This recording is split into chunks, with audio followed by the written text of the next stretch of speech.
How to update Candy Crush Saga. Hi guys, welcome back to our YouTube channel How to Use Basic. Getting update in Candy Crush Saga is quite easy, and without delay, let's begin.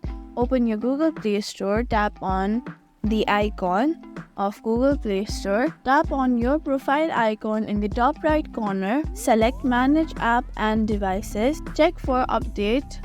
Look for Candy Crush Saga in the list of apps with available updates.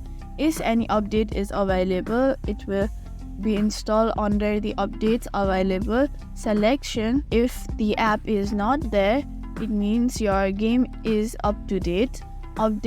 Tap on update to update the Candy Crush Saga. It will begin downloading and installing the latest version.